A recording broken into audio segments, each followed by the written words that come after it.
काठमाडौँ महानगरपालिकामा हिन्दी चलचित्र प्रदर्शनमा रोक लगाएको विषयमा काठमाडौँ महानगरपालिकाका मेयर बालेन शाहको जवाफ। अदालत र सरकार भारतको गुलाम भई कुनै कानुन र अदालतलाई पनि मान्दिन, जोसुकैले जेसुकै भने पनि हिन्दी चलचित्र प्रदर्शनमा रोक लगाउँछु भन्दै बालेन शाहको प्रतिक्रिया। एयरपोर्टको बार भत्काए बापत बालेनलाई स्पष्टीकरण नसोध्न क्यानलाई उच्च अदालतको आदेश। काठमाडौँको ट्राफिक व्यवस्थापनमा सुधार भएको काठमाडौँ महानगरपालिकाका मेयर बालेन शाहको दाबी। जाममा बस्नु पर्ने समय 5 मिनट छोटिएको प्रतिक्रिया। बालेन शाहको मुटु ठिक ठाउँमा छ भन्दै राष्ट्रिय प्रजातन्त्र पार्टी नेपालका अध्यक्ष कमल थापाको भनाई। बालेन शाहको कदम थापाले गरे स्वागत। राष्ट्रिय स्वतन्त्र पार्टी स्थापनाको 1 वर्ष पुरा घण्टीघरमा उभिएर रवि लामिछानेले भने पहिलो वर्ष सौहार्दपूर्ण रह्यो, जनताले परिवर्तन मतपत्रबाट जाहेर गरे। समाज परिवर्तनका लागि तयार भएको कुरा मतपत्रमा जाहेर हुन थालेको सभापति लामिछानेको भनाई। दलहरूको मोर्चाबन्दीले हामीलाई असर गर्दैन, जनताका मुद्दामा गर्ने भए तयार छौं भन्दै रवि लामिछानेको प्रस्ताव। हर्क साम्पाङ र बालेन शाहसँग सौहार्दपूर्ण सम्बन्ध छ, हामीसँग जोडिए खुसी हुन्छौं भन्दै रवि लामिछानेको भनाई। हर्क र बालेनलाई आफ्नो पार्टीमा आए राम्रो हुने रवि लामिछानेको प्रतिक्रिया। घण्टीघरमा उभिएर बाबुरामको दाबी। रासोपाको उदयमा खुसी छु, 2084 पछि नयाँ दलको सरकार बन्छ। राष्ट्रिय स्वतन्त्र पार्टीको मुख्यालयमा पुगेर प्रधानमन्त्री प्रचण्डले बजाए घण्टी। अरु को सहभागी भए यसको विषयमा पुरै जानकारी। नागरिकता ऐन कार्यान्वयनको बाटो खोल्यो, अन्तरिम आदेश खारेज। मन्त्रीले पनि राखे ग्रेटर नेपालको नक्सा। बागमतीका मन्त्री दुलालको कार्यकक्षमा नक्सा फेरियो। राष्ट्रिय आपतकालीन कार्य सञ्चालन गर्न सरकारलाई संसदीय समितिको निर्देशन। विपद व्यवस्थापनका लागि देशभरका 11 स्थानमा मानवीय सहायता स्थल र आपतकालीन भण्डारण। पार्टी एकताबारे प्रधानमन्त्री प्रचण्ड र नेत्र विक्रम चन्द विप्लव बीच छलफल। बाबुराम भट्टराईको एक्लै हिँड्ने बानी छ, समाजवादी मोर्चामा छुटेर ठिकै भयो भन्दै जसपा अध्यक्ष उपेन्द्र यादवको टिप्पणी। समाजवादी मोर्चाले वर्तमान आवश्यकता मात्रै ध्यान दिए औचित्य सकिने घनश्याम भुसालको टिप्पणी। नागरिक राहत सहितको कार्यक्रम घोषणा गर्न उपभोक्ता अधिकार कर्मीको सरकारसँग माग। मधेस विरोधी भन्दै जनमत पार्टीले पर्सामा जलायो संघीय बजेट। नेकपा एकीकृत समाजवादीले यथास्थितिमा बजेट पारित नगर्ने पक्षमा उभिने। हरेक पहाडका टाकुरालाई पर्यटन स्थल बनाऊ भन्दै राष्ट्रिय सभा सदस्य वामदेव गौतमको प्रस्ताव। सरकारले फलफुल उत्पादन खरिद गर्ने क्षमता नराख्ने कृषि मन्त्री डाक्टर बेदुराम भुसालको टिप्पणी। 2 वर्षभित्रमा 100% विद्युत पुर्याउने ऊर्जा मन्त्री शक्तिबहादुर बस्नेतको दाबी। गैर सरकारी संस्थालाई विद्युत प्रसारण लाइन बनाउन दिनु नहुने नेपाल विद्युत प्राधिकरणका कार्यकारी निर्देशक कुलमान घिसिङको जिकिर। कृषिलाई प्राथमिकतामा राखेर 16औं योजना बनाउन विज्ञहरूको सुझाव। बजेट नसच्याइकन पारित हुन नसक्ने जसपा अध्यक्ष उपेन्द्र यादवको चेतावनी। नेपालले छुर्पी बेचेरै कमायो 11 महिनामा 3 अर्ब रुपैयाँ। नेपालको छुर्पीका लागि अमेरिका मुख्य बजार। म डाक्टर हुँ, तिमीलाई बिहे गर्छु भनेर 40 लाख रुपैयाँ ठग्ने एकजना काठमाडौँबाट पक्राउ। चुम्बन सामान्य कुरा हो, आँखा चिम्लने सिन दिन्न भन्दै अभिनेत्री रेशमा घिमिरेको भनाई। 3 दिनसम्म घटेको शेयर बजार सामान्य अङ्कले बढ्यो। कुन कम्पनीले गुमाए, कुन कम्पनीले कमाए, यसको विषयमा पुरै जानकारी। भारतीय प्रधानमन्त्री नरेन्द्र मोदीले 9 वर्षमा पहिलोपल्ट पत्रकार सम्मेलनमा कुराकानी गर्दै पत्रकारले जम्मा 2 वटा प्रश्न सोध्न पाउने। चीनमा ग्यास विस्फोट हुँदा 31 जनाको मृत्यु, 7 जना घाइते। काभा पुरुष भलिबलमा नेपालको लगातार 4थो हार। साफ च्याम्पियनशिप 2023 मा लेबननको विजयी सुरुवात। आइसिसी 1 दिवसीय विश्वकप छनौटमा वेस्ट इन्डिज विरुद्ध फिल्डिङमा चुक्दा नेपालले फराकिलो हार बिहोर्यो। समाचार पार्टी हेल्थ टिप्स अन्तर्गत आज हामी अल्सरका बिरामीले के खाने के नखाने भन्ने विषयवस्तुमा जानकारी दिनेछौँ र समाचारको अन्त्यमा समाचार पार्टी सामान्य ज्ञान प्रस्तुत गर्छौँ, हामीलाई अन्तिमसम्म हेर्नुहोला। दर्शक महानुभाव नमस्कार, समाचार पार्टी .com को न्यूज बुलेटिनमा यहाँलाई हार्दिक स्वागत छ। म प्रहलाद चन्द्र घिमिरे। आज मिति विक्रमसम्म 2080 साल असारको 8 गते शुक्रबार, स्पेससम्म सन् 2023 जुन 23 तारिक। आज असार शुक्ल पञ्चमी। सदाको झैं आज पनि हामी उपस्थित भएका छौँ। आजका मुख्य समाचार, ब्रेकिङ न्यूज अपडेट लगायत तपाईँलाई काम लाग्ने हेर्नै पर्ने महत्त्वपूर्ण समाचारहरू लिएर हाम्रो मेहनतका लागि यो भिडियोमा एउटा लाइक अवश्य गर्नुहोला। दर्शक महानुभाव, फलफलको न्यूज अपडेट हेर्नका लागि हाम्रो च्यानललाई तपाईँले अहिलेसम्म सब्स्क्राइब गर्नुभएको छैन भने कृपया सब्स्क्राइब गर्नुहोस् अनि नजिकै आउने बेल आइकनलाई क्लिक गर्नुहोला। दैनिक रूपमा हेर्नुहुन्छ भने रेगुलर भनेर लेख्नुहोला। आज पहिलो चोटि हो भने फर्स्ट टाइम भनेर लेखिदिनु होला। हामीलाई कहाँबाट हेर्दै हुनुहुन्छ, देशभित्र हुनुहुन्छ भने आफू रहेको गाउँ ठाउँ सहर जिल्लाको नाम लेख्नुहोला। विदेशमा हुनुहुन्छ भने कुन देशबाट हामीलाई हेरिरहनु भएको छ त्यो कुरा तलको कमेन्ट बक्समा कमेन्ट गर्नुहोला। आउनुहोस् दर्शक महानुभाव, आजका महत्त्वपूर्ण समाचार सुरु गरौँ। हिन्दी फिल्म प्रदर्शनमा रोक लगाएको विषयमा बालेन शाहले कुनै पनि कानुन र अदालतलाई नमान्ने भनेर भनेको प्रसङ्गबाट। काठमाडौँ महानगरपालिकाका मेयर बालेन शाहले देशको सार्वभौमिकता र स्वाधीनताको विषयमा कुनै पनि अदालत र कानुनको कुरा नमान्ने बताउनु भएको छ। काठमाडौँ महानगरपालिकामा भारतीय फिल्मको प्रदर्शन नरोक्न उच्च अदालतले आदेश दिए लगत्तै उहाँले यस्तो प्रतिक्रिया जनाउनु भयो। उहाँले देशको सार्वभौमिकता र स्वाधीनताको सवाल आउँदा कुनै कानुन र अदालत आफूले नमान्ने बताउनु भयो। मेयर शाहले आफूलाई भारतीय चलचित्रको प्रदर्शन रोक्दा स्टन्ट गरेको भनेर सरकारले आरोप लगाएको बताउनु भयो। अदालतले फिल्म चल्न दिनु भनेको नेपाल भारतको अधीनमा थियो, अदालत र सरकार भारतको गुलाम भएको स्वीकार्नु रहेको बालेनको आरोप छ। हिन्दी चलचित्र आदि पुरुषका लेखकले नेपाल भारतको अधीनमा थियो भन्नेबाटै उनीहरूको नियत थाहा हुन्छ।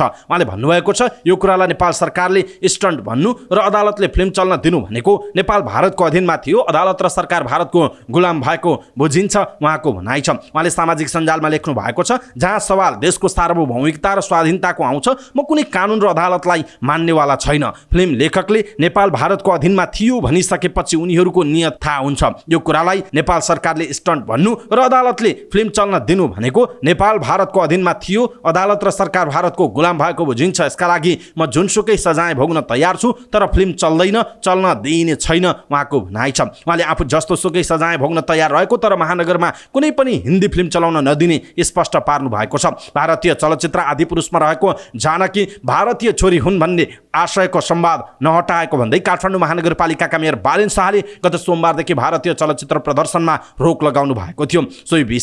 सोही विरोधमा हल सञ्चालकहरू उच्च अदालतमा रिट दायर गरेका थिए। दर्शक महानुभाव, बालेन शाहको यो प्रतिक्रियाप्रति तपाईँको धारणा के छ? आफ्नो धारणा तलको कमेन्ट बक्समा कमेन्ट गर्नुहोला। खास गरी नेपाल सरकारलाई नै चुनौती दिँदै अदालत र कानुनलाई नै धावा बोल्दै राष्ट्रियता र सार्वभौमिकताको विषयमा म चुक्दिनँ। खास गरी हिन्दी चलचित्र उनीहरू नझुक्ने हो भने उनीहरूले नेपाल भारतको अधीनमा थियो भन्ने खालको कुरामा उनीहरूले गल्ती स्वीकार नगर्ने हो भने हामी पनि झुक्नु हुँदैन भन्ने आशयले बालेन शाहले जुन खालको अडान लिनु भएको छ यसप्रति तपाईँ के भन्नुहुन्छ? कानुनलाई मान्नुपर्छ, अदालतको कुरा मान्नुपर्छ बालेन शाहले भन्नुहुन्छ, अथवा बालेन शाहले गरेको ठिक छ भन्ने लाग्छ? तपाईँलाई के लाग्छ? कम्तीमा एउटा कमेन्ट तलको कमेन्ट बक्समा कमेन्ट गरिदिनु होला।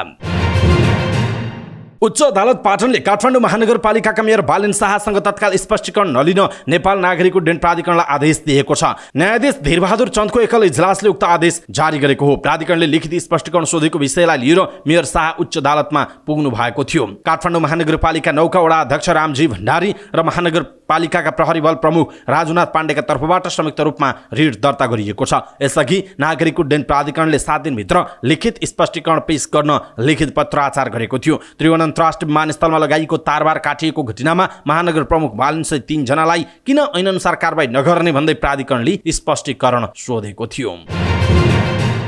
काठमाडौँको ट्राफिक व्यवस्थापनमा सुधार भएको दाबी काठमाडौँ महानगरपालिकाले गरेको छ। मेयर बालेन शाहले काठमाडौँको ट्राफिक व्यवस्थापनमा सुधार भएको भन्दै विगतको तुलनामा जाममा बस्नुपर्ने समय 5 मिनट छोटिएको दाबी गर्नुभयो। आर्थिक वर्ष 2079-80 को रिपोर्ट कार्ड प्रस्तुत गर्दै उहाँले यसलाई महानगरको उपलब्धि मान्नु भएको छ। 1,80,756 वर्गफिट कालोपत्रे सडकबाट पार्किङ हटाइएको, 16,757 वटा अनाधिकृत पार्किङ गरिएको, सवारी नियन्त्रणमा लिएको, 231 वटा वर्कसपलाई कारबाही गरिएको, 1020 ठाउँको सडक अतिक्रमण हटाउने कार्यलाई मेयर शाहले महानगरको उपलब्धि माग्नु भएको छ। त्यस्तै जथाभावी फोहोर फाल्ने 293 जनालाई कारबाही गरिएको, 270 ठाउँमा आगलागी नियन्त्रण गरिएको, 16,570 वटा अनाधिकृत संरचना हटाइएको, 18,983 होर्डिङ बोर्ड हटाउने कार्यलाई पनि उहाँले आफ्नो उपलब्धि मान्नु भएको छ। 85,538 वर्गफिट अन्य प्रयोजनमा भएको भूमिगत क्षेत्रलाई पार्किङमा रूपान्तरण गरेको दाबी पनि मेयर शाहले गर्नु भएको छ।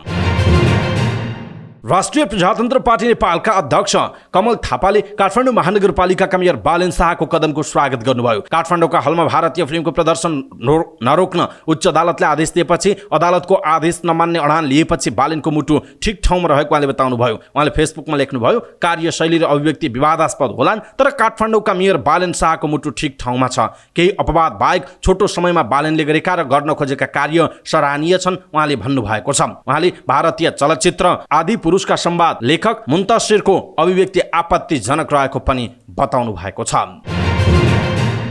राष्ट्रिय स्वतन्त्र पार्टीका सभापति रवि लामिछाने पार्टी स्थापनाको पहिलो वर्ष जनताले आशा र भरोसाका साथ हेरेको पाएको बताउनु भएको छ। पार्टी स्थापना भएको 1 वर्ष पुगेको अवसरमा नयाँ केन्द्रीय कार्यालय घण्टीघरमा आयोजित पत्रकार सम्मेलनमा बोल्दै समाजले परिवर्तन खोजेको छ भन्ने कुरा मतपत्रबाट जाहेर भइसकेको उहाँले बताउनुभयो। उहाँले भन्नुभयो, हाम्रो भाषामा भन्नुपर्दा समाज परिवर्तनको घण्टी बजिसकेको छ। पहिलो वर्ष सौहार्दपूर्ण रह्यो, सकारात्मक रूपमा हेरेका छौँ उहाँको भनाइ छ। उहाँले विचार र नीति जनतासम्म पुर्याउन चुनौती रहेको बताउँदै स्थानीय तहको निर्वाचनबाट जनतासम्म पुगेको बताउनुभयो। संगठन विस्तार गर्दै आफूले चाहेको जस्तो नेतृत्व तय गर्ने बताउनुभयो। आन्तरिक लोकतन्त्रबाट पार्टी नेतृत्व तय हुने उहाँको भनाइ छ। पार्टीमा क्षमतावान साथीहरू जोडिएकाले अहिलेको चुनौती पार गर्ने विश्वास पनि उहाँले व्यक्त गर्नुभएको छ। यसैबीच राष्ट्रिय स्वतन्त्र पार्टीका सभापति रवि लामिछानेले परिवर्तनका लागि तयार भएको कुरा मतपत्रमा जाहेर भएको बताउनु भएको छ। उहाँले रासोपालाई जनताले आशा र भरोसाको रूपमा लिएको पनि बताउनु भएको छ। सञ्चारकर्मीहरूको प्रश्नको जवाब दिँदै सभापति लामिछानेले काठमाडौँ महानगरपालिकाका मेयर बालेन शाह र धरान उपमहानगरपालिकाका मेयर हर्क साम्पाङ राष्ट्रिय स्वतन्त्र पार्टीमा आई असाध्यै राम्रो हुने बताउनुभयो। उहाँले आफ्नो सम्बन्ध दुवैजनासँग सौहार्दपूर्ण रहेको उल्लेख गर्दै दुवैको कामको प्रशंसा आफूले गरिरहेको बताउनुभयो। दुईजनालाई पार्टी प्रवेश गराउन सके खुसीको कुरा हुने उहाँको भनाइरहेको छ। दर्शक महानुभाव, यहाँहरूलाई के लाग्छ? राष्ट्रिय स्वतन्त्र पार्टीमा बालेन शाह र हर्क साम्पाङहरू जानुपर्छ अथवा स्वतन्त्र रूपमा नै उहाँहरूले चाहिँ आफ्नो हिसाबले काम गर्नुपर्छ? के लाग्छ? तपाईलाई आफ्नो कुरा तलको कमेन्ट बक्समा कमेन्ट गर्नुहोला। राष्ट्रिय स्वतन्त्र पार्टीका सभापति रवि लामिछानेले आफूहरू संगठन निर्माण र सुदृढीकरणमा लागिरहेको बताउनु भएको छ। पार्टी प्रवेश गर्नुभएका अनिल केशरी शाहले पार्टी सभापति रवि लामिछाने र आफ्नो सोच मिलेका कारण आफू पार्टी प्रवेश गरेको बताउनुभयो। उहाँले देशमा नेतृत्वको अभाव रहेको कुरा आफूले महसुस गरेको भन्दै नेतृत्व विकासको सिप प्रयोग गर्नका लागि पार्टीमा आएको बताउनुभयो। नेता शाहलाई राष्ट्रिय स्वतन्त्र पार्टीले प्रशिक्षण विभाग प्रमुखको जिम्मेवारी दिएको सभापति रवि लामिछानेले जानकारी दिनुभएको छ। यसैबीच रासोपा सभापति रवि लामिछानेले दलहरूले बनाएको मोर्चाबन्दीले आफूलाई असर नगर्ने टिप्पणी गर्नुभएको छ। पार्टी स्थापना भएको 1 वर्ष पुगेको अवसरमा नयाँ केन्द्रीय कार्यालय घण्टीघरमा आयोजित पत्रकार सम्मेलनमा उहाँले भन्नुभएको छ, मोर्चालाई तोडेर उपनिर्वाचनमा आफूले नयाँ रेकर्ड नै राखेको बताउनुभयो। चुनावमा चाहिँ राजनैतिक दलहरूले गठबन्धन गरेको होइन र डाक्टर सोनिम वाग्लेको निर्वाचन क्षेत्रको कुरा गरिहेर्नु होला तपाईँ। हामीलाई लागि त्यो नयाँ होइन, दलहरूका लागि चाहिँ घोषित अघोषित नयाँ होला। मोर्चालाई तोडेर उपनिर्वाचनमा नयाँ रेकर्ड नै राखेका हौँ। त्यसैले उहाँहरूको कदममा मैले कुनै प्रतिक्रिया दिनु हुँदैन। अरू राजनीतिक दलको कदम हो त्यो। हामीले नदेखेको दल हुनुहुन्न, हामीले देखेकै दल हुनुहुन्छ। उहाँहरूले मोर्चा गर्नुभएको छ। हामीले मोर्चा नै गर्ने भई जनताका मुद्दाहरूमा मोर्चाबन्दी गरौँ न त भनेका थियौँ। संसदमा पनि भनेका छौँ, जनतालाई गुणस्तरीय शिक्षा स्वास्थ्यको विषयमा मोर्चाबन्दी गर्न हामी पनि आउँछौँ। त्यस्ता मोर्चामा पुरानो मिल्दा नयाँलाई त्यस्तो असर नगर्ला। हाम्रो पार्टीको ध्यान सङ्गठनलाई मजबुत बनाएर जनतामा कसरी पुग्ने भन्ने हुन्छ। अरू दलप्रति हाम्रो शुभकामना नै छ उहाँको भनाइरहेको छ। त्यस्तै रवि लामिछानेले कुनै पनि अप्ठ्यारो परिस्थिति सृजना नभई अबको 1 वर्षभित्र पार्टीको महाधिवेशन गर्ने बताउनुभयो। अहिले संगठन विस्तारको काम भएकाले त्यतै केन्द्रित रहेको पनि रवि लामिछानेको भनाइरहेको छ। नेपाल समाजवादी पार्टीका अध्यक्ष एवं पूर्व प्रधानमन्त्री डाक्टर बाबुराम भट्टराईले 2084 को निर्वाचनपछि नयाँ दलको सरकार बन्ने दावी गर्नु भएको छ।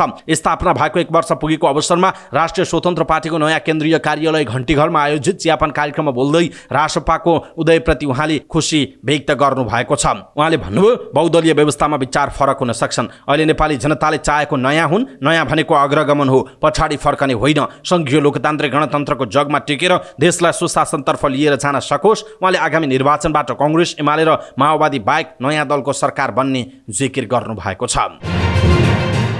यसैबीच राष्ट्रिय स्वतन्त्र पार्टीको चियापान कार्यक्रममा प्रधानमन्त्री पुष्पकमल दाहाल प्रचण्ड सहित शीर्ष नेताहरू पुगे। रासपाको स्थापना भएको 1 वर्ष पुगेको अवसरमा नयाँ केन्द्रीय कार्यालयमा पुगेर प्रधानमन्त्री प्रचण्डले घण्टी बजाउनु भयो। चियापान कार्यक्रममा प्रधानमन्त्री सहित नेकपा एकीकृत समाजवादीका अध्यक्ष माधव कुमार नेपाल, नेकपा एमालेका उपाध्यक्ष सुभाष नेमुवाङ, कांग्रेस उपसभापति धनराज गुरुङ, नेता रमेश लेखक, माओवादीका उपमहासचिव जनार्दन शर्मा, जनमत पार्टीका अध्यक्ष डाक्टर सिके राउत लगायत सहभागी हुनुभयो। त्यस्तै राप्रपाका नेता पशुपति शमशेर राणा, नेसपा अध्यक्ष डाक्टर बाबुराम भट्टराई, लोसपा अध्यक्ष महन्त ठाकुर, आम जनता पार्टीका अध्यक्ष प्रभु शाह सहितका नेताहरूको सहभागिता रहेको थियो। सबै नेताहरूले राष्ट्रिय स्वतन्त्र पार्टीको केन्द्रीय कार्यालयमा पुगेर घण्टी बजाएका छन्। दर्शक महानुभाव, यसप्रति तपाईँको धारणा के छ? आफ्नो धारणा तलको कमेन्ट बक्समा कमेन्ट गर्नुहोला।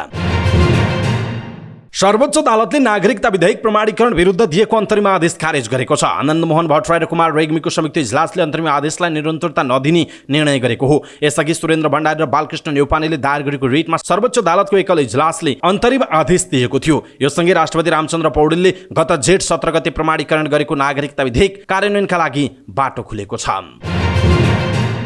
बागमती प्रदेशका भौतिक पूर्वाधार विकास मन्त्री युवराज दुलाल शरदले कार्यकक्षमा ग्रेटर नेपालको नक्सा राख्नुभयो। बिहिबार मन्त्री दुलालको कार्यकक्षमा ग्रेटर नेपालको नक्सा राखिएको हो। भारतले संसदमा राखेको अखण्ड भारतको नक्सामा नेपाली भूमि, कपिलवस्तु र लुम्बिनी पनि राखेपछि नेपालमा चौतर्फी आलोचना भइरहेको छ। मन्त्री दुलाल माओवादी केन्द्रबाट प्रदेश मन्त्री बन्नु भएको हो। अखण्ड भारतको नक्सापछि ग्रेटर नेपालको नक्सा काठमाडौँ महानगरपालिकाका मेयर बालेन शाहले सुरुमा आफ्नो कार्यकक्षमा राख्नु भएको थियो। त्यसपछि विभिन्न पालिकाका जनप्रतिनिधिले पनि बालेनको सिको गर्दै कार्यकक्ष ग्रेटर नेपालको नक्सा राखेका थिए।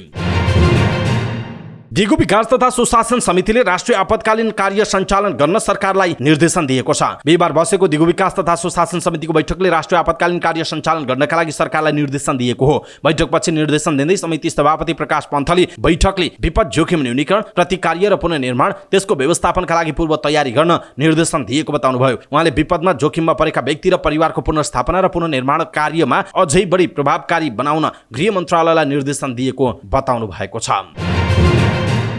उपप्रधान एवं गृहमन्त्री नारायण काजी श्रेष्ठले विपद व्यवस्थापनका लागि सरकारले देशभरका 11 स्थानमा मानवीय सहायता स्थल र आपतकालीन भण्डारणको स्थापना गरेको बताउनु भएको छ। दिगो विकास तथा सुशासन समितिको बैठकमा बोल्दै उहाँले यस्तो बताउनुभयो। उहाँले विपद व्यवस्थापनका लागि सरकारले 23 वटा इन्फिटेबल ढुङ्गा र 5 वटा इन्जिनसहितका ढुङ्गा तयारी अवस्थामा राखेको पनि बताउनुभयो। उहाँले आवश्यक पर्ने विभिन्न प्रकारका खोज तथा उद्धार सामग्री, एम्बुलेन्स, बस, सामान्य एम्बुलेन्स, अग्नि नियन्त्रण यन्त्र सहितका सामग्री खरिद गरी जिल्ला सुरक्षा परिषदमा पठाइसकेको बताउनुभयो। उहाँले हवाई उद्धारका लागि कोशी र मध्य प्रदेशका लागि टहरीमा 1, कर्णाली र सुदूरपश्चिम प्रदेशका लागि सुर्खेतमा 1, बागमती, गण्डकी र लुम्बिनी प्रदेशमा काठमाडौँमा 1 गरी 3 वटा हेलिकप्टर एवं MY-17 स्काई ट्रक 1 सानो हेलिकप्टर 1 काठमाडौँमा तयारी अवस्थामा राखिएको बताउनुभयो। उहाँले एउटा MI-17 र एउटा स्काई ट्रक भरतपुरमा किनेर पठाउने तयारी गरिरहेको बताउनु भएको छ। मन्त्री श्रेष्ठले विपद व्यवस्थापनका लागि सरकारले मनसुन अवधिका लागि कमान्ड पोस्ट पनि गठन गरेको बताउनु भएको छ।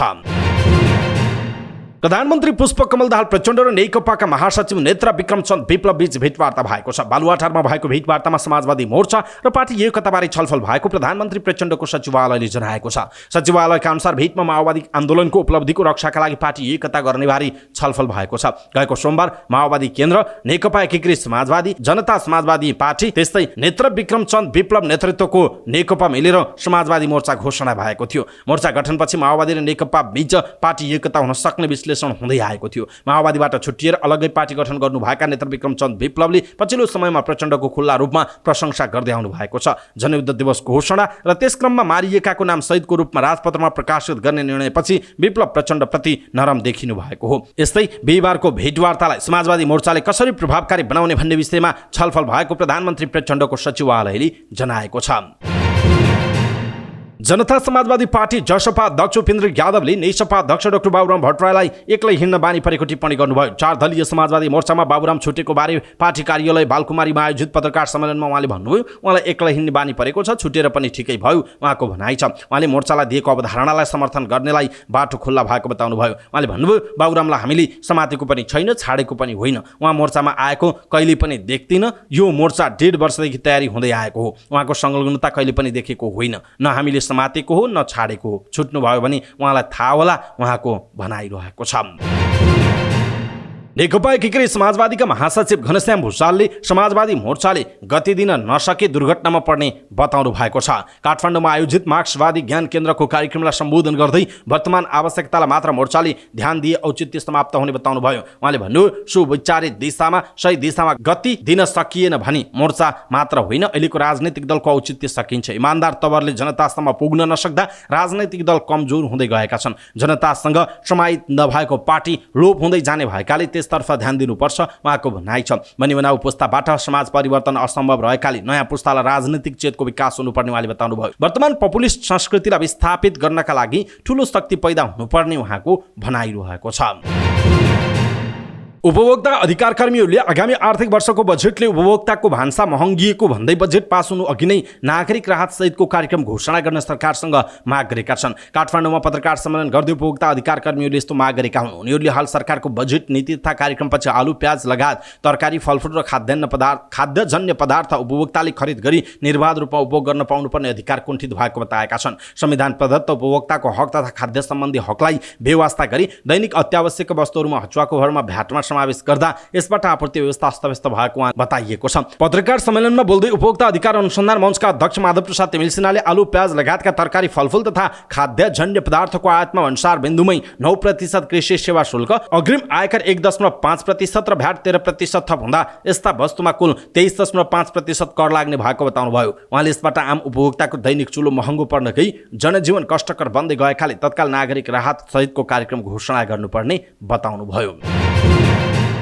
जनमत पार्टीले संघीय सरकारले ल्याएको आगामी आर्थिक वर्ष 2080-81 को बजेटको प्रतिलिपि जलाएको छ। जनमतका नेता तथा कार्यकर्ताहरूले पर्साको वीरगञ्जमा जुलुस निकाल्दै बजेटको प्रतिलिपि जलाएका हुन्। उनीहरूले मधेस विरोधी बजेट मुर्दाबाद भन्दै नारा लगाएका छन्। जुलुसमा जनमतका केन्द्रीय नेता बीपी शाह, पूर्व मन्त्री करिमा बेगम लगायतका नेता कार्यकर्ता सहभागी थिए। नेता शाहले सरकारले औपनिवेशिक शासनकै शैलीमा मधेसबाट कर लिने तर बजेट नदिएको बताएका छन्। जनमतका अध्यक्ष डाक्टर सीके राउतले समेत बजेट मधेस विरोधी रहेको भन्दै नसच्याएसम्म पारित हुन नदिने सदनमै चेतावनी दिइसक्नु भएको छ। नेकपा एकीकृत समाजवादीका सांसदहरू यथास्थितिमा बजेट पारित नगर्ने पक्षमा उभिएका छन्। नेकपा एकीकृत समाजवादीका सांसदहरूले सरकारले प्रस्तुत गरेको आर्थिक वर्ष 2080-81 को बजेट यथास्थितिमा पारित गर्न नहुने पक्षमा उभिएका हुन्। पार्टी संसदीय दलको कार्यालयमा सिंहदरबारमा बसेको संसदीय दलको बैठकमा बोल्दै सांसदहरूले बजेट असन्तुलित भएको भन्दै यथास्थितिमा पारित गर्न नहुने धारणा व्यक्त गरेका छन्। बैठकपछि सञ्चारकर्मीहरूसँग कुराकानी गर्दै नेकपा एकीकृत समाजवादीका सांसद राजेन्द्र प्रसाद पाण्डेले यस विषयमा अध्यक्ष माधव कुमार नेपालले प्रधानमन्त्री र अर्थमन्त्रीसँग कुरा गर्ने बताउनुभयो। उहाँले आफूले पनि प्रधानमन्त्रीलाई भेटेर यथास्थितिमा बजेट पारित नहुने सन्देश दिइसकेको बताउनुभयो। बजेट परिमार्जन गरी सन्तुलित बनाएर मात्र पारित गर्नुपर्नेमा आफ्नो पार्टीले जोड दिएको उहाँले स्पष्ट पार्नु भएको छ।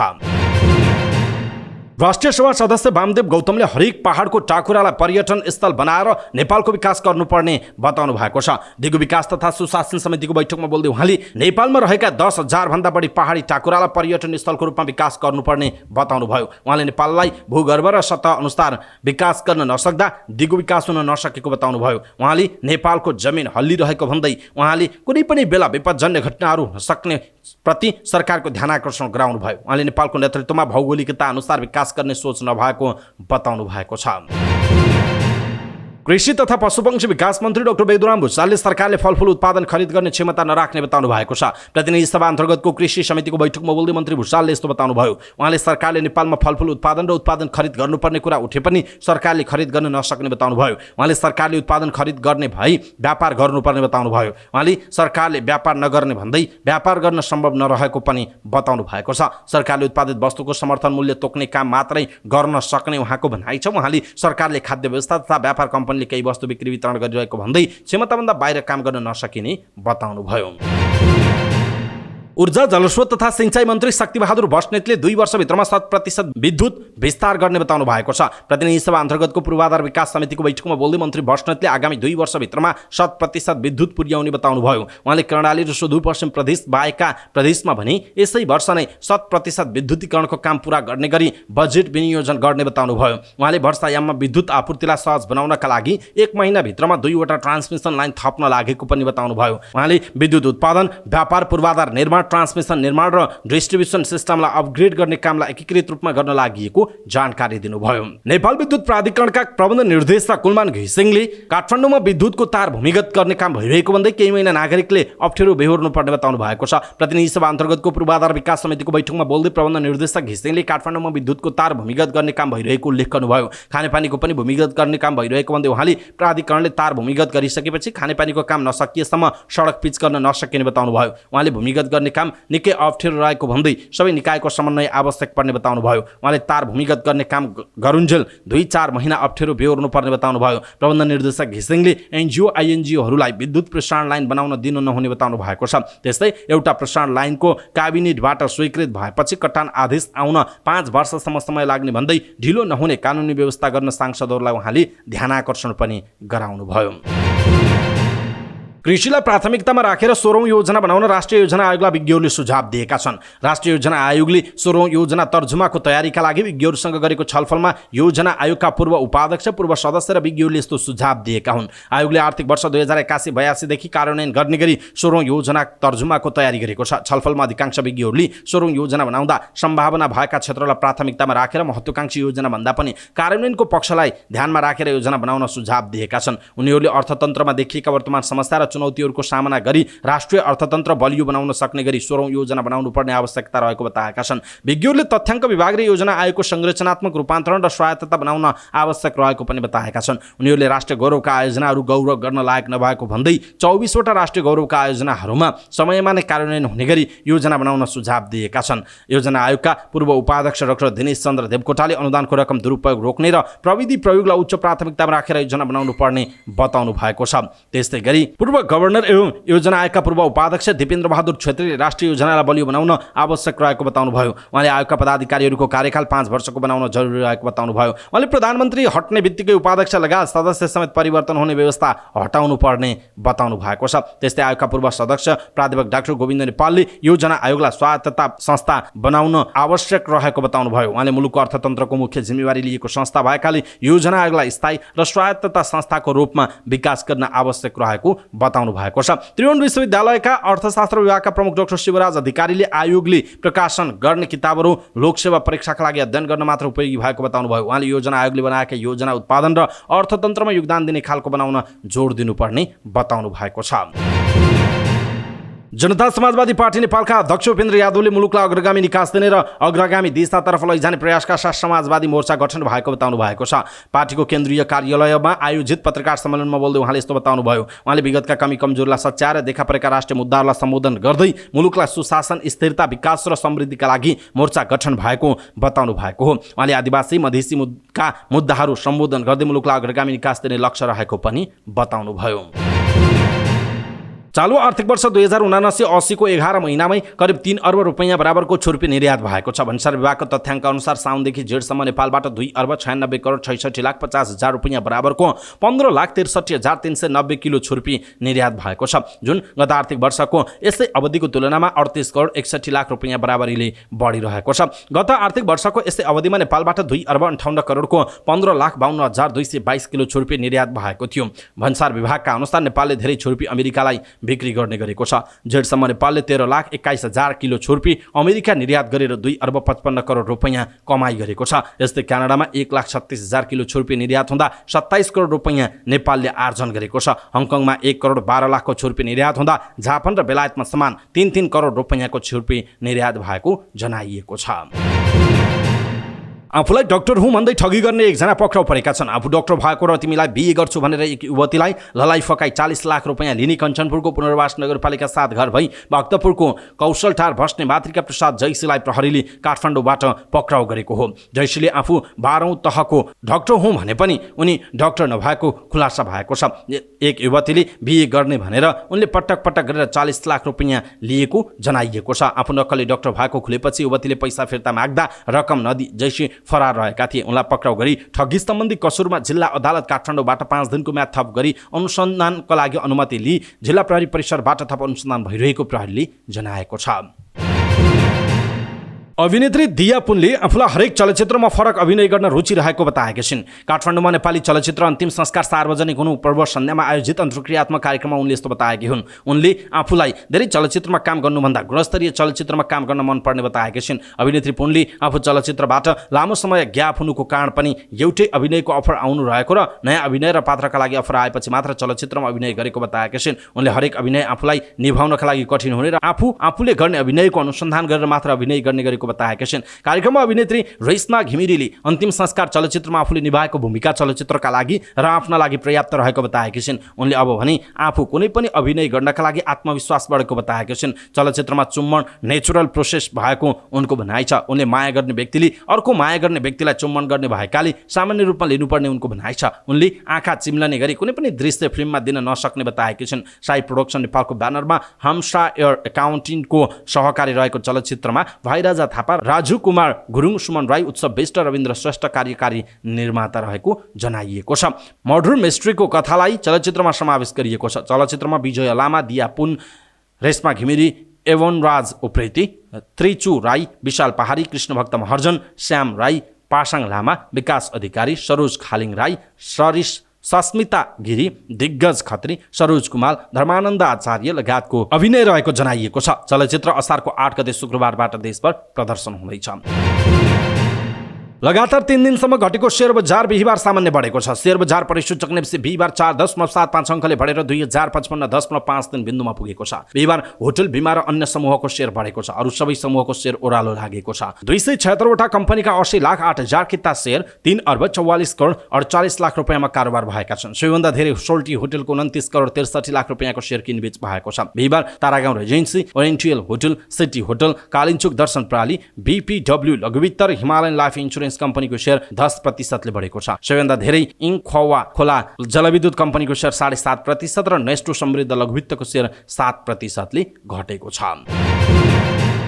भारतीय प्रधानमन्त्री नरेन्द्र मोदीले 9 वर्षको अवधिमा पहिलोपल्ट पत्रकार सम्मेलनमा पत्रकारहरूसँग प्रत्यक्ष कुराकानी गर्ने भएका छन्। अमेरिकाको भ्रमणमा रहेका भारतीय प्रधानमन्त्री मोदीले अमेरिकी राष्ट्रपति जो बाइडेनसँगको संयुक्त पत्रकार सम्मेलनमा पत्रकारहरूसँग प्रत्यक्ष कुराकानी गर्ने रोइटर्सले जनाएको छ। व्हाइट हाउसमा शुक्रबार हुने पत्रकार सम्मेलनमा मोदीलाई एउटा प्रश्न अमेरिकी पत्रकारबाट र अर्को प्रश्न भारतीय पत्रकारबाट सोधिने तय भएको सीएनएनले जनाएको छ। केही अन्तर्वार्ता बाहेक मोदीले सञ्चार माध्यमसँग प्रत्यक्ष संवाद गरेका छैनन्। 2 कार्यकाल गरी 9 वर्षसम्म प्रधानमन्त्री रहँदा मोदी आफैले पनि एउटा पत्रकार सम्मेलन आयोजना नगरेको र सन् 2019 मा एक पत्रकार सम्मेलनमा उपस्थित भए पनि पत्रकारलाई प्रश्न सोध्न नदिएको भारतीय सञ्चार माध्यमले जनाएका छन्। अमेरिका भ्रमणमा पनि भारतीय पक्षले संयुक्त वक्तव्य जारी मात्र गर्न दबाब दिए पनि अमेरिकी पक्षले पत्रकार सम्मेलनमा सम्बोधन र 2 वटा प्रश्नको जवाफका लागि सहमत गराएको बुझिएको छ। चीनको उत्तर पश्चिमी क्षेत्र निङजियामा ग्यास विस्फोट हुँदा कम्तीमा 31 जनाको ज्यान गएको समाचार छ। निङजियाको एनएचयुआन शहरमा रहेको बारबेक्यू रेस्टुरेन्टमा ग्यास विस्फोट भएको थियो। विस्फोटमा 7 जना घाइते भएको समाचार संस्था सीएनएनले जनाएको छ। शरीर आगोले जलेका तथा चोटपटक लागेका उनीहरूको स्थानीय अस्पतालमा उपचार भइरहेको छ। चिनिया समाचार संस्था सिन्हुआका अनुसार विस्फोटको घटनापछि चिनिया राष्ट्रपति सी जिनपिङले घाइते भएकालाई उपचारमा सबै सहयोग उपलब्ध गराउन तथा उद्योग तथा महत्त्वपूर्ण क्षेत्रहरूमा सुरक्षा सावधानी बलियो बनाउन निर्देशन दिएका छन्। चीनमा ग्यास र केमिकल विस्फोटका घटनाहरू बेला बेलामा हुँदै आएका छन्। किर्गिस्तानमा भइरहेको काभा पुरुष भलिबल नेसन्स लिगमा नेपाल तुर्कमेनिस्तानसँग पराजित भएको छ। लिग चरणको चौथो खेलमा नेपाल बिहिबार तुर्कमेनिस्तानसँग 4-1 को सेटमा पराजित भयो। पहिलो सेट तुर्कमेनिस्तानले 25-18 ले जित्दा नेपालले दोस्रो सेट 25-23 ले जित्यो। तर त्यसपछि तेस्रो र चौथो सेट लगातार 26-24 र 24-20 ले जित्दै तुर्कमेनिस्तानले नेपाललाई 3-1 ले हराएको हो। प्रतियोगितामा नेपालको यो लगातार चौथो हार हो। नेपाल पहिलो खेलमा मङ्गोलिया, दोस्रो खेलमा घरेलु टोली किर्गिस्तान र तेस्रो खेलमा इरानसँग पराजित भइसकेको छ। अब नेपालले आज किर्गिस्तानको दोस्रो टोली तथा आइतबार उज्बेकिस्तानसँग अन्तिम खेल खेल्ने जनाइएको छ। पहिलो पटक साफ च्याम्पियनशिप खेलिरहेको लेबननले विजयी सुरुवात गरेको छ। समूह बीमा रहेको लेबनन बिहिबार भएको खेलमा बङ्गलादेशलाई 2-0 ले हराएको हो। आमन्त्रित टिमको रूपमा साफ च्याम्पियनशिप खेल्न आएको लेबननले जितपछि 3 अङ्क जोडेको छ। बेङ्गलोर स्थित श्री कान्तिरवा स्टेडियममा लेबननलाई जित दिलाउन कप्तान हसन मातोउक र खलिल बाडेरले दोस्रो हाफमा विजयी गोल गरे। पहिलो रोजाइमा नरहेका हसन दोस्रो हाफमा मैदान प्रवेश गर्दै 79 मिनेटमा गोल गर्दै टिमलाई अग्रता दिलाएका थिए। त्यस्तै खलिल बाडेरले इन्जुरी टाइमको 5औं मिनेटमा गोल गरे। त्यसअघि पहिलो हाफमा पनि दुवै टोलीले गोल गर्ने अवसर बनाए पनि सदुपयोग गर्न सकेनन्। बङ्गलादेशले पहिलो हाफमा गोल गर्ने राम्रो अवसर गुमाएको थियो। फयसल अहमद फायमले लेबनानी गोलकिपरसँग 1 भर्सेस 1 को अवस्थामा पनि गोल गर्न सकेनन्। साफ अघि भारतको ओडिसामा भएको 4 नेसन्स कप खेलेको थियो, तर फाइनलमा भारतसँग 2-0 ले पराजित हुँदै उपविजेता बनेको थियो।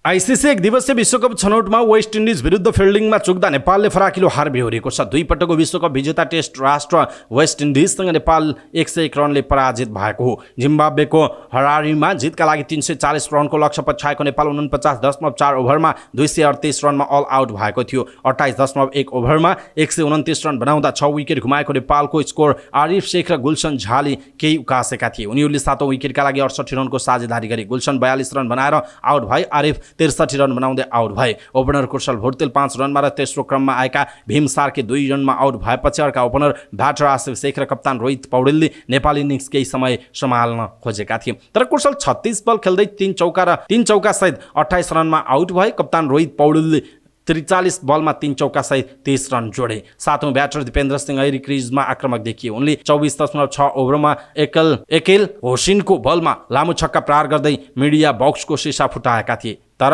उनी पनि 23 रनमा आउट भए। नेपालको 8 विकेट घुमेपछि ब्याटिङमा आएका करण केसीले 1 छक्का र 4 चौका सहित नट आउट 28 रन बनाए पनि हारको अन्तर 100 भन्दा कम बनाउन सकेनन्। अन्तिम नम्बरमा ब्याटिङमा आएका ललित पहिलो बलमै ढक आउट भए। सन्दीप लामिछानेले 1 तथा कुशल मल्लले 2 रन बनाए। त्यसअघि वेस्ट इन्डिजले निर्धारित ओभरमा 7 विकेट गुमाएर 339 रनको योगफल बनाउँदा 2 ब्याटरले शतकीय पारी खेले। बिहानी विकेट कन्डिसनमा ब्याटिङका लागि सङ्घर्षरत वेस्ट इन्डिज ब्याटरहरूले मध्य ओभरमा शानदार प्रदर्शन गरेका हुन्। सुरुवातमै शीर्षक क्रमका 3 ब्याटरलाई सस्तमै आउट गर्न सफल रहे पनि त्यसपछि नेपाली बलरहरू विकेटका लागि सङ्घर्ष गरिरहेका थिए। आउने अक्टोबर नोभेम्बरमा भारतमा हुने 1 दिवसीय विश्वकप खेल्ने आशा जीवित राख्न नेपालले यो समूहमा शीर्ष 3 भित्र रहेर सुपर 6 मा पुग्नुपर्ने जनाइएको छ। समाचार पार्टी न्युज बुलेटिनमा पालो भएको छ समाचार पार्टी हेल्थ टिप्स। आजको समाचार पार्टी हेल्थ टिप्समा हामीले अल्सरका बिरामीले के खाने के नखाने भन्ने विषयवस्तुमा जानकारी दिनेछौँ। हामीलाई अन्तिम समय हेर्नुहोला। सबै नेपालीहरू माझ पुर्याउनका लागि यो हेल्थ टिप्स आफ्नो फेसबुक, ट्विटर लगायतका सामाजिक सञ्जालमा सेयर गर्न नबिर्सिनुहोला। पेटको अल्सर हुनु भनेको पेटमा आउँ वा प्वाल पर्नु हो। यस्तो किन हुन्छ? जवाफ एक मात्र छैन। यद्यपि पेटको अल्सरमा खराब खानपान प्रमुख जिम्मेवार छ। पेटको अल्सर भएमा पेटमा प्वाल पर्ने वा घाउ हुने गर्छ। गलत खानपान मुख्य कारण भएकाले अल्सरको बिरामीले औषधिसँगै खानपानमा पनि ध्यान दिनुपर्छ। अल्सरको समस्या भएका बिरामीलाई खानपानमा विशेष ध्यान दिन डाक्टरहरू सुझाउँछन्। उपचारको साथै उचित खानपिनमा ध्यान दिइयो भने अल्सरबाट छिट्टै राहत पाउन सकिन्छ। त्यसैले पेटमा अल्सर हुँदा के खाने के नखाने भन्ने कुरामा ध्यान दिनुपर्छ। सुरुमा कुराकानी गरौँ के नखाने त। अल्सरमा रातो मासु सकेसम्म नखानु उत्तम हुन्छ। रातो मासु पच्न समय लाग्ने भएकाले अल्सरको समस्या बढाउन यसले भूमिका खेल्छ। अल्सरको समस्या भएका व्यक्तिले दुग्धजन्य पदार्थहरू अथवा भनौँ उत्पादनहरू दुध, बटर, पनिर, घिउ आदिको प्रयोग पनि कम गर्नु उपयुक्त हुन्छ। दुध खानै परे पनि फ्याट निकालेर वा बाक्लो दुधमा पानी मिसाएर खानु ठिक हुन्छ। घरमा प्रयोग हुने मसलाहरू खान मिल्छ, तर प्याकेटका खानेकुरा, जङ्क फुड, बजारमा पाइने धेरै मसलेदार खानेकुराको प्रयोग गर्नु हुँदैन। मद्यपान, धुम्रपान, कोल्ड ड्रिङ्क्स जस्ता खानेकुराहरू खानै हुँदैन। बट्टामा हालिएको अमिलो अचार, चुक, अमिलो पनि नखानु राम्रो हुन्छ। त्यसो भए के खाने त? हामीले दैनिक रूपमा दाल, भात, तरकारी र सागसब्जी खान्छौँ। यी खानेकुरामा भिटामिन, मिनरल्स हुन्छ। त्यसैले सादा र सन्तुलित खानालाई पहिलो प्राथमिकता दिनुपर्छ। प्रोटिनयुक्त खानेकुराहरू, कुखुराको मासु, अन्डाको सेतो भाग खाइयो भने घाउ अलि छिटो भरिन्छ। त्यसैले यस्ता खानेकुरालाई दैनिक खानामा समावेश गर्नुपर्छ। हरियो सागसब्जी, सलाद, दही, लसुन जस्ता खाद्य पदार्थले शरीरको रोग प्रतिरोधात्मक प्रणालीको सुरक्षा पनि गर्छ र शरीरलाई सङ्क्रमणबाट लड्न सक्रिय बनाउँछ। यस्ता खानेकुराहरू खान पनि उपयुक्त हुन्छ। के कुरामा ध्यान दिने? डाक्टरले चिल्लो, पिरो, अमिलो कम खानु भनेका हुन्छन्। यस्तो भन्ने बित्तिकै चिल्लो खानै हुन्न अथवा अदुवा, लसुन, पिरो वा मसला पनि खान हुन्न भन्ने बिरामीलाई लाग्छ। तर थोरै चिल्लो, घरमा प्रयोग हुने मसला, अदुवा, लसुन र कागतीको अमिलो सीमित मात्रामा खान चाहिँ मिल्छ। अल्सरको अपरेसन गरिएका बिरामीलाई केही दिन नरम खानेकुरा, जाउलो खान दिइन्छ। यस्तोमा बिरामीलाई के लाग्छ भने अब निको नहुन्जेल जाउलो मात्रै खानुपर्छ, तर त्यस्तो होइन। बिरामीले सामान्य सन्तुलित खाना चाहिँ खान मिल्छ। अल्सर भएका बिरामीले लामो समय खाली पेट बस्नै हुँदैन। हरेक 4-4 घण्टाको अन्तरालमा खाना खानुपर्छ। ग्यास्ट्रिकबाट नै पेटको अल्सर हुने भएकाले ग्यास्ट्रिक नै हुन नदिन सन्तुलित र समयमा खाना खाने बानीको विकास गर्नुपर्छ। जङ्क फुड र फास्ट फुड जस्ता खानेकुराहरू कम खानुपर्छ। अल्सर भएर उपचार गराउनुभन्दा अल्सर हुनै नदिनु उत्तम हो। त्यसका लागि हामीले आफ्नै खानपानमा ध्यान दिनुपर्छ। जथाभावी खाने प्रवृत्ति त्याग्नुपर्छ। आज मन लागेको खाने, तर कुनै समय त्यस्तो समय आओस् जुन एकदम मन लागेर पनि खानै नपाइयोस्। त्यसकारण बिस्तार बिस्तार, ढिलो ढिलो, थोरै थोरै सबै कुराहरू आजैबाट खाने बानी विकास गरियो भने अथवा समय समयमा खाने बानीको विकास गरियो भने त्यसले लामो समयसम्म हामीले आफूलाई मन लागेका कुराहरू खान पाइनेछ। जस्तो तारेको, भुटेको, मसलेदार वा सजिलै नपच्ने खालका खानेकुराहरू, धेरै अमिलो, पिरो खानेकुरा र प्रशोधित र प्याकेट बन्द भएका खानेकुराहरूमा चाहिँ नियन्त्रण गर्नैपर्छ। सुपाच्य र पोषिलो खानेकुरामा जोड दिनुपर्छ। खानामा फलफुल, सलाद, फाइबरयुक्त सागसब्जीहरू समावेश गर्नुपर्छ। दर्शक महानुभाव, आज हामीले यहाँहरूलाई अल्सरका बिरामीले के खाने के नखाने भनेर जानकारी दियौँ। तपाईँलाई कस्तो लाग्यो आफ्नो कुरा तलको कमेन्ट बक्समा कमेन्ट गर्नुहोला। सबै नेपालीहरू माझ पुर्याउनका लागि यो हेल्थ टिप्स आफ्नो फेसबुक, ट्विटर लगायतका सामाजिक सञ्जालमा सेयर गर्न नबिर्सिनुहोला। समाचार पार्टी न्युज बुलेटिनमा पालो भएको छ समाचार पार्टी सामान्य ज्ञान। समाचार पार्टी सामान्य ज्ञान अन्तर्गत हिजोको हाम्रो प्रश्न थियो, युरोपेली च्याम्पियन्स लिग 2023 को उपाधि जित्ने फुटबल क्लब कुन हो? यसको सही उत्तर हो म्यानचेस्टर सिटी। समाचार पार्टी सामान्य ज्ञान अन्तर्गत आजको प्रश्न छ, विश्व खाद्य स्वच्छता दिवस कहिले मनाइन्छ? विश्व खाद्य स्वच्छता दिवस कहिले मनाइन्छ? कृपया आफूलाई लागेको सही उत्तर तलको कमेन्ट बक्समा कमेन्ट गर्नुहोला। हवस् त दर्शक महानुभाव, समाचारपाटी.com को न्युज बुलेटिन अहिलेका लागि यति नै। हामीले प्रस्तुत गरेका यी समाचारहरूप्रति तपाईँको धारणा के छ? आफ्नो धारणा तलको कमेन्ट बक्समा कमेन्ट गर्नुहोला। हाम्रो मेहनतका लागि यो भिडियोमा एउटा सानो लाइक अवश्य गर्नुहोला। दर्शक महानुभाव, पलपलको न्युज अपडेटका लागि हाम्रो च्यानललाई तपाईँले अहिलेसम्म सब्सक्राइब गर्नुभएको छैन भने कृपया सब्सक्राइब गर्नुहोस् अनि नजिकै आउने बेल आइकनलाई क्लिक गर्नुहोला। समाचारपाटी.com को न्युज बुलेटिन आज साँझ 6 बजे लिएर फेरि हामी उपस्थित हुनेछौँ। पलपलको न्युज अपडेटका लागि समाचारपाटी.com हेर्दै गर्नुहोस्। नमस्कार।